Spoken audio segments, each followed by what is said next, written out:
Okay, so I got all the way through writing, recording, and starting to edit this video when I see MMA Guru upload talking about the exact same shit. Gee, thanks a lot, you pachycephalosaurus. For the uneducated, it's this thing. He is this thing. I'm gonna make the video anyway because I'll do it snazzier, but still, I think the big fella's living in my walls.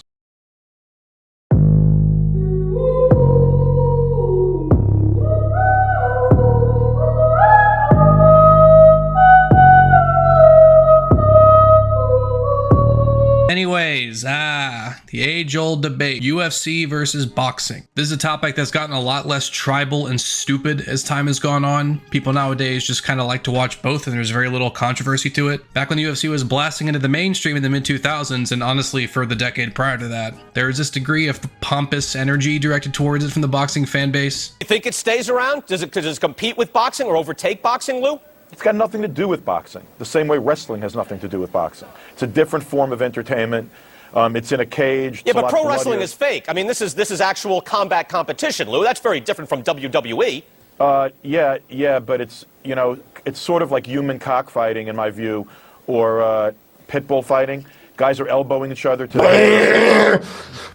They treat it like the neighborhood watch in a fusty-ass estate would treat a new family on the block that hasn't trimmed their grass in 2 weeks. They kind of just scoffed at it. And in turn, MMA fans looked at boxing as this rigid, outdated, cleaned-out carcass that was covered in larvae and being picked out by rats. UFC was infinitely more exciting and white-knuckle, and it was really only a matter of time before it passed boxing up. And then for the next 15 years or so, that definitely appeared to be the case. UFC was out here on the regular putting out stacked cards with big household names and entertaining fights, while boxing was kind of out here getting left in the dust. I'm definitely more of a UFC guy myself, as you can probably guess, but my initial combat sports obsession was boxing. I fell in love with it. However, I slowly drifted towards UFC over time, and I'm sure this happened to a lot of people, because boxing just kind of didn't deliver a lot of the time. It's more sport than actual fighting, so I kind of gravitated towards the more frenetic energy of cage fights in place of it. Boxing just had a whole assortment of issues in general, as everyone knows at this point. It's been talked to death. The best never fought the best, or at least rarely. You'd have all these no-brainer matchups that just didn't happen because one fighter would price themselves out, or in a lot of cases, neither guy really went for it. Instead, we just get these endless padded records where being undefeated was the most essential thing to have under your belt. There were also way too many weight classes, and this is still a problem to be fair, and the 4-belt system was just confusing as shit. And I'm not just talking about the base belts themselves. It's easy enough to differentiate between the WBO, WBC, IBF, IBO, whatever. Kind of in the same way that you'd be able to differentiate between MMA organizations. But when we start getting into the hokery-pokery like silver belts, region-specific belts like the British Commonwealth, or franchise belts, still not sure what the hell that's supposed to be. It's just a mess. And then you get stupid-ass situations like actually combining every belt in an undisputed matchup, only for one of them to strip the winner a week later because they can't turn around in 15 seconds to fight their mandatory. The other major issue was they barely stacked cards in the way you'd normally see in the UFC.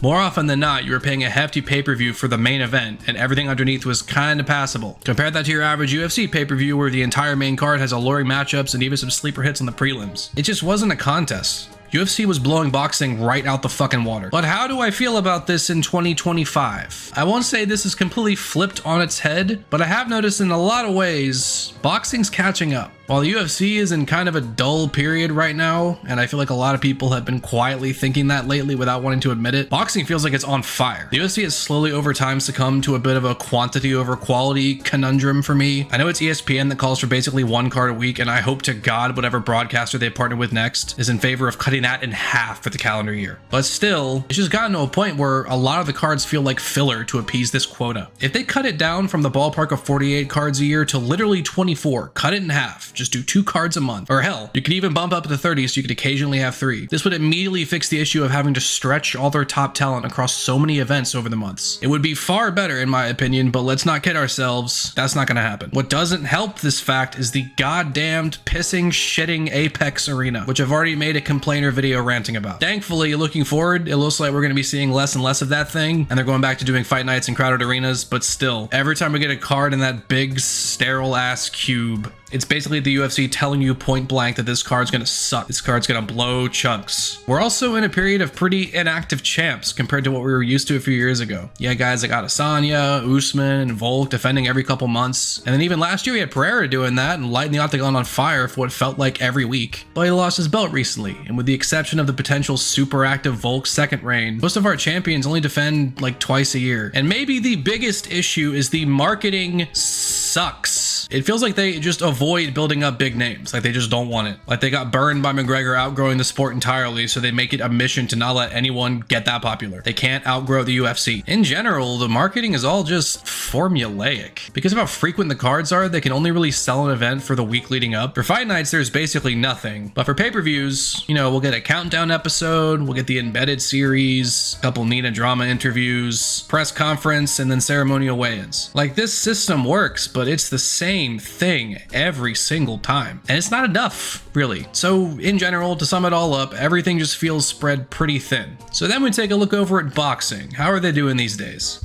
Well, we pretty much have to get on our hands and knees and thank Turki Al-Sheikh for all of what I'm about to say. But at this point, it's pretty much dug itself out of the grave it was in even a couple years ago. This dude comes in with a duffel bag full of Saudi cash and says, okay, enough bullshit, I'm gonna steer this ship on course. And it feels like most of the major issues with the sport have been fixed in like 2 years of him being at the helm. Not all issues, but most of them. First of all, with all them big dollars, we're getting every fight we've been wanting to see for years that frankly, we would not be getting otherwise. Got Fury versus Usyk 1 and 2, Bivol versus Beterbiev 1 and 2, Eubank versus Ben, every heavyweight matchup you can imagine. Probably get Garcia versus Haney 2 later in the year. And they're even managing to tie a lasso around Canelo's stubborn ass and actually make him take some hard fights again. Because of Riyadh season, we will likely get Canelo versus Bud Crawford in the near future, which is insane. Turkey also seems to be taking from the UFC playbook more and actually stacks these cards decently well. They also market the shit out of these cards. They don't happen every week, so they have more time to build hype. You get multiple press conferences, we get sit-down face-to-face meetings with the main event fighters, or sometimes the entire card. This is something boxing has always done and the UFC doesn't, and I literally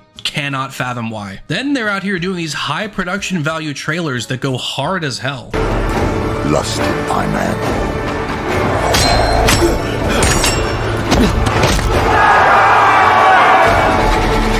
Willing to die for its gift.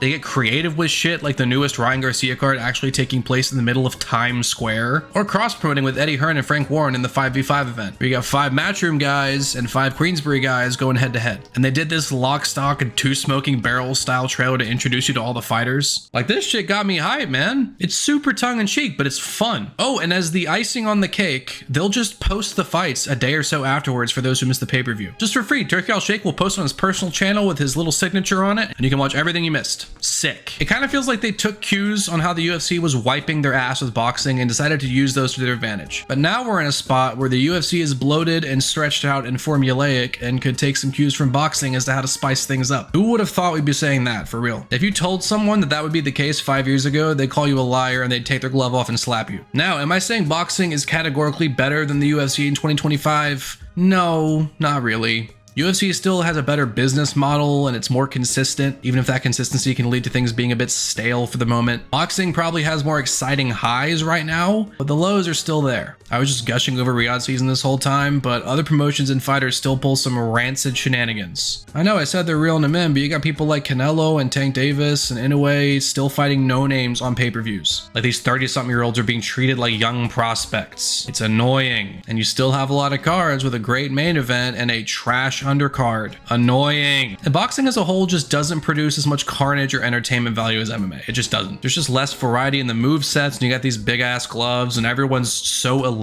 So most of the time they're going to a decision. It's not always the most exciting thing to watch. I like it, but like I said, I watch it more like a sport than a scrap most of the time. Also, even though I like what Riyadh season is doing, the pacing in their events is horrific. No more concerts, please. No one's paying to watch that crap. No more waiting 6 years in between fights. Just fucking, let's get on with it. In the UFC, a fight will end and the next one will start 15 minutes later. In boxing, you could take a shit and then a nap and then die and be resurrected, and they'll just be walking to the ring, followed by 10 minutes of announcements and national anthems. It's just a whole lot of fluff. It's irritating. I think the two sports can learn from one another. Boxing needs to keep putting out quality cards and start simplifying it just a bit. I like the spectacle. I like the glamour, but let's make this a little more concise. And UFC actually needs to market their fighters and their events more to make one event stand out from the other more clearly. They used to do this, they just stopped trying. They got lazy. Anyways, I like both UFC and boxing. This video is not an attack on either one, nor am I attacking you for liking one more than the other. Don't light me a flame, please. All right, get out of here.